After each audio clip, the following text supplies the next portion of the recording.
एक शेरनी थी, वह शिकार करने गई तो रास्ते में उसे गीदड़ का बच्चा मिल गया। उसकी मां मर गई थी, नन्हा सा बच्चा आज ही जन्म लिया, नवजात बच्चे को शेरनी दया आ गई, शेरनी को दया आई और वह गीदड़ के बच्चे को ले आई और अपने पास रखकर गीदड़ के बच्चे को अपना दूध पिलाकर शेरनी ने पाल पोस कर बड़ा किया। उसका भी अपना एक शावक था, बेटा था, बच्चा था। क्या हुआ? दोनों बड़े हुए, दोनों की आयु लगभग बराबर थी। एक दिन हाथी ने अटैक कर दिया शेरनी के घर पर, उसके एरिया पर। तो शेरनी ने अपने बेटे शेर से कहा, जा जरा हाथी को यहां से भगा, हमारा घर उजाड़ देगा। शेर का बच्चा जाने लगा तो गीदड़ का बच्चा बोला, मां मुझे भी आज्ञा दो, मैं हाथी को आज परास्त करूंगा। गीदड़ के बच्चे ने, मां ने कहा तेरे बस का हाथी नहीं है, पर जिद किया, चला गया।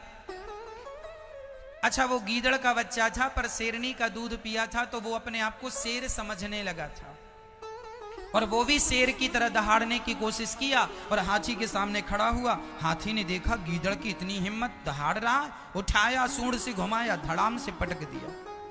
नस नस टूट गई गीदड़ के बच्चे की और शेर के बच्चे ने हाथी को पराजित करके वहां से भगाया।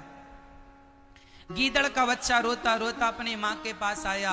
शेर का बच्चा हंस रहा था तो उसके हंसते देख के गीदड़ के बच्चे को बुरा लगा। मां मां देखो तो ये हंस रहा है, इसने हाथी को पराजित कर दिया। मां बताओ मैं क्यों नहीं पराजित कर पाया हाथी को?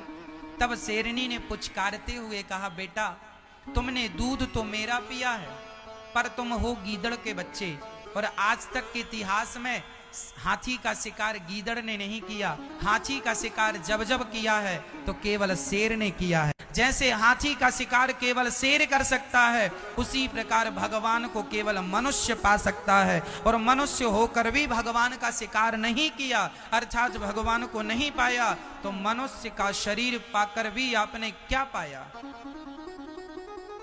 भगवान को ना पाया तो सब कुछ पाकर भी क्या पाया? फिर भी आपकी झोली खाली के खाली रह गई। इसलिए कहा करता हूं मेरी मां, मनुष्य का शरीर पाने का अर्थ है ईश्वर को पाना।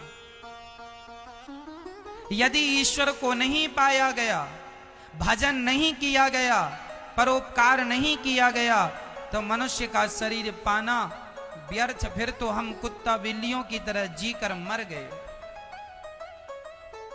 फिर तो सामान्य तुम बच्चे ही 3 काम सब करते हैं, खाना, बच्चे पैदा करना और सोना। ये 3 काम तुमने बच्चे पैदा किए तो कुत्ते ने भी बच्चे पैदा किया। तुम सोए तो सुअर भी सोया, तुम खाए तो बिल्ली और पशु और पक्षी भी खाए।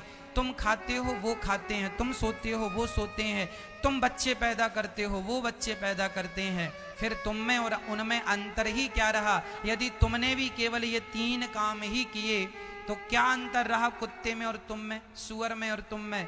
अरे तुम में और उनमें यही अंतर है कि तुम वृंदावन धाम में बैठ के भगवान की कथा सुन सकते हो, तुम वृंदावन आकर अपना कल्याण कर सकते हो, तुम भगवान की चर्चा सुन सकते हो, घर में भगवान का नाम जप सकते हो, कीर्तन कर सकते हो।